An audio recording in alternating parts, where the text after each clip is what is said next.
निगमकल्पतरोर्गलितं फलं सुखमुखादमृतद्रवसंयुतं पिबत भागवतं रसमालयं मुहुरहो रसिका भुवि भावका। निगमकल्पतरोर्गलितं फलम, एक कल्प वृक्ष है। निगम कल्पतरु, कल्पतरु वृक्ष है। उस वृक्ष की जड़ें वेद हैं, उस वृक्ष की लकड़ी उपनिषद है और उस वृक्ष के पत्ते सत्य है, पुराण है। लेकिन फल क्या है? फल है श्रीमद् भागवत महापुराण। गलितम फलम, गला हुआ नहीं, परिपक्व फल। जिस प्रकार एक फल को, कड़वा फल उसमें तोता चोंच मार दे मीठा हो जाता है, तो श्रीमद् भागवत महापुराण को सुख मुखाद मृतद्रव संयुतम, सुख मुखाद मृतद्रव संयुतम, श्री सुखदेव जी महाराज के मुख से निकला हुआ यह फल है। और जो पहले से मीठा हो,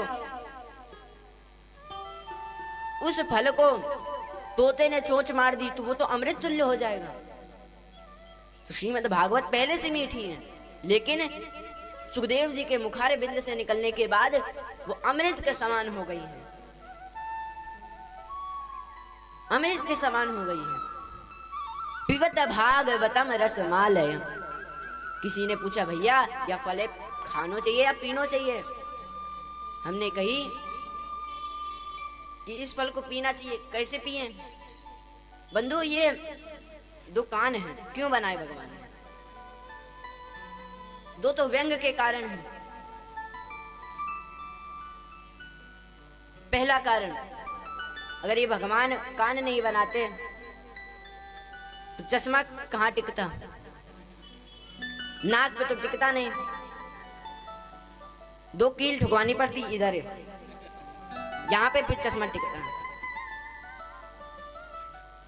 ये है पहला कारण। ये तो कान का ढांचा है ऊपर वाला, ये सुनने की चीज तो अंदर है ना। ये भगवान ने एक्स्ट्रा चमड़ी क्यों दी? दूसरा कारण, जब हम लोग स्कूल में याद नहीं करते तो गुरुजी कान घुमा करके बिल्कुल समोसा बना देते, इतना गर्म कर देते हैं। कौन कौन के कान पकड़े गए? हाथ उठाओ। सब गुरुजी को याद करके सुनाते थे, कुछ ही लोग हैं नहीं सुनाते। हारे तो भैया अब भी तोड़े गुरुजी।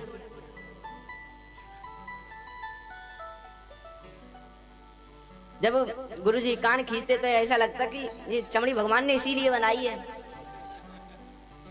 ठंड में भी कान गर्म है जामे।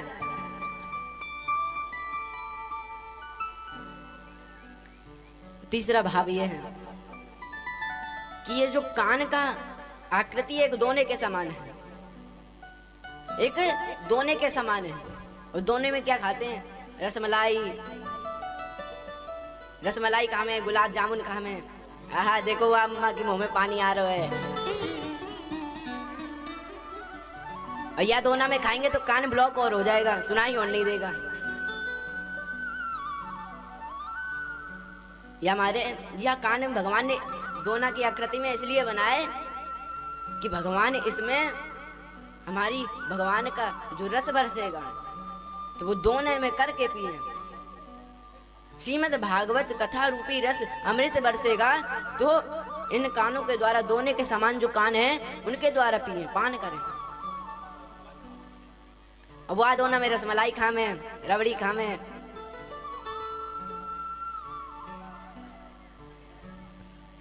अब पान कौन कर सकता है?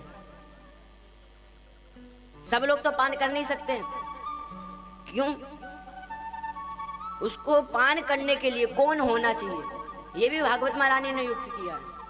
रसिका भुवि भाव का, जो चिंतन कहीं ध्यान नहीं है, रसिका भुवि भाव का, इसको कोई रसिकी श्रवण कर सकता है जो चित्त लगा के बैठा होगा भागवत जी पे।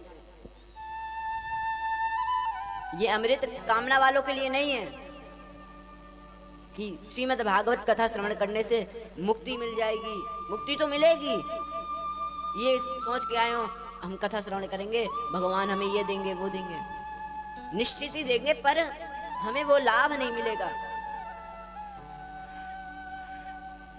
रसिका भुवि भाव का, जो लोग कहते रहते हैं कि हमें राम कथा सुन के, कृष्ण कथा सुन के मन भर गया, अब ना सुनना, हमें बहुत सुन चुके कथा,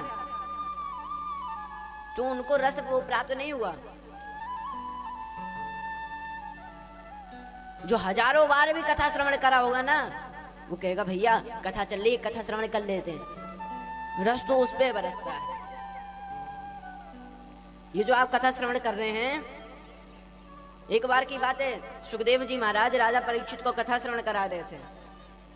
जब कथा श्रवण करा रहे थे, अमृत निकला समुद्र मंथन से, तो सारे देवी देवता अमृत का कलश लेकर के सुखदेव जी महाराज के चरणों में आए। कहा है सुखदेव जी महाराज, आप इस अमृत को राजा परीक्षित को पिला दीजिए, और ये जो हम आप कथा रस वर्षण कर रहे हैं, श्रीमद् भागवत कथा, ये हमें पान करा दीजिए।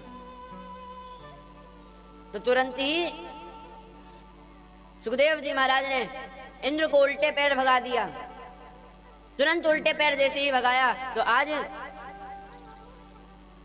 इंद्र को क्रोध आया कि श्रीमद् भागवत ग्रंथ हमसे ऊंचा हो गया क्या। ब्रह्मा जी के पास गया, ब्रह्मा जी से विनती करी। ब्रह्मा जी ने कहा तौल के देखते हैं, 4 वेद 6 7 17 पुराण रख दिए, सारे देवी देवता, सारी नदियों का भार रख दिया, और फिर भागवत जी को रखा। जैसे ही भागवत जी को रखा, तो भागवत जी का पलड़ा जमीन को छूने लगा, और 4 वेद 6 शास्त्र वो आकाश की ओर चला गया। गर्भ ऊपर रहो, हल्को हो गयो आकाश।